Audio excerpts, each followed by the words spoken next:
Welcome to Deep Dive Devotions, where each day we slow down and dig into one chapter of the Bible, exploring its meaning, its context, and what it shows us about God and His work in our lives.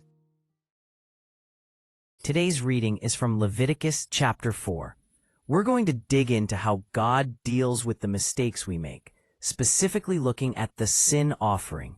Now, I know Leviticus has a reputation for being a bit dry, intimidating, or full of rules that seem completely foreign to our modern lives.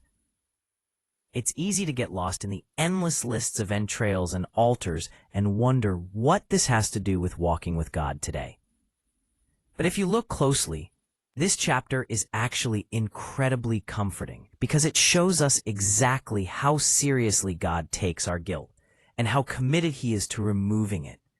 It's a chapter about God's relentless pursuit of a clean relationship with His people. We are going to walk through this chapter together, looking at the different scenarios God lays out, and hopefully, by the end, you'll see a beautiful picture of grace hidden in all these details about bulls and goats. The chapter starts right off in the first 2 verses by setting the ground rules, and there is a very specific phrase used here: unintentional sins. God speaks to Moses and tells him that this offering is for when someone sins unintentionally in any of the Lord's commandments. This is actually a huge relief, but also a reality check. It implies that we don't just sin when we are being rebellious, angry, or plotting evil. We sin by accident. We sin simply because we are broken human beings. Sometimes we wander off the path without even realizing it until later. We might speak a word that hurts someone deeply without meaning to, or we might fail to do good because we were just too distracted to notice the need. In the ancient world, and honestly in our hearts today, there is a nagging fear that maybe we did something wrong that we didn't notice, and that God is secretly holding it against us, building up a record of wrongs we can't even remember. This chapter answers that fear with a resounding no. It says, yes, even the sins you didn't mean to commit are real sins. They still damage the world and your relationship with me. But I have a specific way to deal with them. It acknowledges that sin isn't just about what we do on purpose. It's a condition we have, like a hereditary sickness that needs a cure, not just a behavioral problem that needs a scolding. As we move into verse 3, the text addresses the first group of people, the anointed priest, or the high priest. This is fascinating because it establishes right away that in God's house there is no hierarchy of sinlessness. Even the spiritual leader, the guy in the fancy robes who represents the people to God, makes mistakes. He is not immune to the frailty of humanity. And the text says that when he sins, he brings guilt on the people. This is a sobering thought on leadership. Leaders carry a heavy weight. Their slip-ups create ripples that affect the whole community. If the one meant to bridge the gap between God and man is stumbling, the bridge itself feels shaky. Because his position is so high and his influence so broad, the sacrifice required is the biggest, most expensive one available. A young bull without blemish. He has to bring this bull to the entrance of the tent of meeting. This isn't done in secret. He can't hide his failure in the back room. He has to own his mistake publicly before God and the people. He lays his hand on the bull's head. This is a crucial moment, the theological center of the ritual. It's a transfer. He is essentially saying, I am guilty.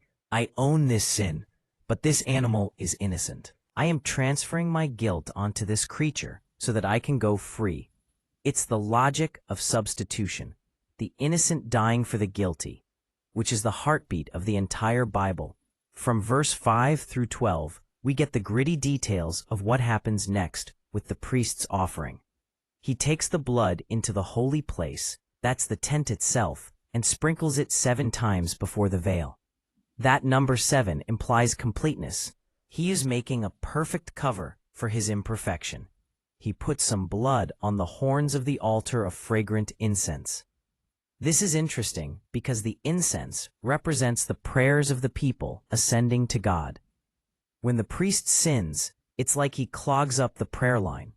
His guilt acts as a barrier to communication, and the blood is needed to cleanse that connection and reopen the channel.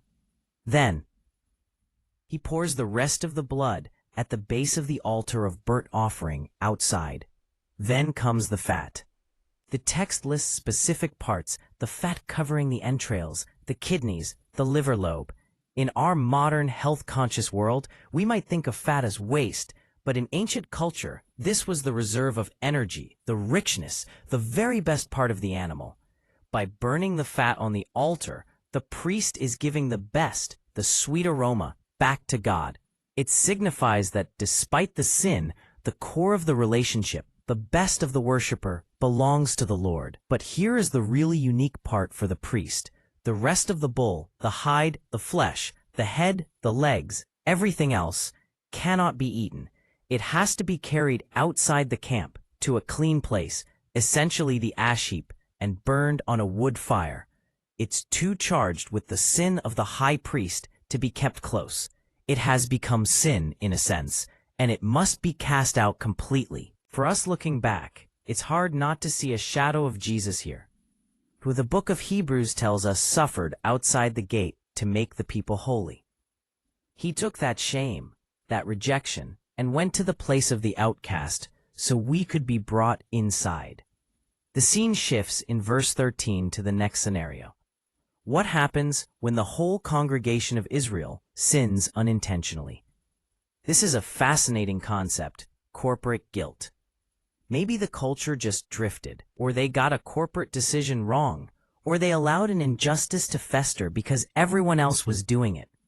And later, they realized they had broken God's command. It suggests that we are responsible not just for our private lives, but for the health of our community. When the sin becomes known, the assembly has to offer a young bull, just like the high priest did. The elders of the congregation, representing everyone, lay their hands on the bull's head. Again, we see that transfer of guilt, this time from the many to the one. The priest does the same thing with the blood, sprinkling it 7 times, putting it on the horns of the altar, and pouring it out at the base. The promise at the end of this section in verse 20 is beautiful. Thus the priest shall make atonement for them, and they shall be forgiven. It's a guarantee. It doesn't depend on how they feel. It doesn't depend on them promising to do better next time. It depends entirely on God's promise attached to the sacrifice. The blood speaks a better word than their guilt. Then, starting in verse 22, the camera zooms in on a leader or a ruler. This would be a civil magistrate, a tribal chief, or a king. These are the people responsible for justice and order. When he realizes his unintentional sin, his requirement is slightly different.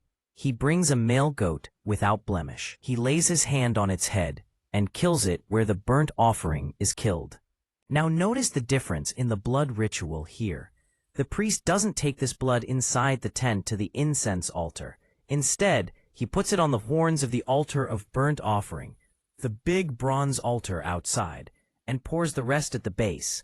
The leader's sin doesn't pollute the sanctuary quite like the high priest's did. It doesn't block the prayers in the holy place, but it still requires blood to resolve. The fat is burned just like the peace offerings, and the promise remains the same. The priest makes atonement, and the leader is forgiven. This reminds us that God holds civil authorities accountable. They aren't gods themselves. They are servants who make mistakes, and they too need a way to be restored to right standing. Finally, starting in verse 27, we get to the common person, essentially most of us. The text calls this person one of the people of the land. If just a regular person, a farmer, a mother, a craftsman, sins unintentionally, they bring a female goat or a female lamb without blemish. The gender of the animal is different here, slightly less expensive than the male goat or the bull, perhaps showing God's mercy in making forgiveness accessible to everyone, regardless of status. He meets us where we are. The ritual, however, is largely the same. The person lays their hand on the head of the sin offering. I want you to imagine the weight of that hand. It's a heavy hand, burdened with guilt, pressing down on the wool of an innocent creature. This was a sensory experience. You felt the animal's warmth. You felt its life. And then, the text says, he shall kill the sin offering. In the actual ritual, the sinner often had to do the killing. It wasn't outsourced to a butcher in the back. It was visceral. You saw the cost of your sin. You saw that something had to die so you could live. It shattered any illusion that sin is no big deal. The chapter wraps up in verses 31 through 35 by reiterating the process for the lamb. The priest takes the blood with his finger, touches the horns of the altar, and pours the rest out. The fat is removed and burned as a pleasing aroma to the Lord. And for the common person, just like for the high priest and the whole community, the verdict is declared, and he shall be forgiven. This is the takeaway for us. These rituals weren't magic tricks. The blood of bulls and goats couldn't fix the human heart on its own. It couldn't change the past. But God attached his word of promise to these sacrifices. He said, "Do this, and I will forgive you."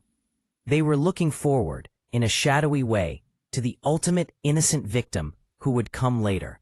We don't bring goats to church anymore, because we have the reality that these shadows pointed to.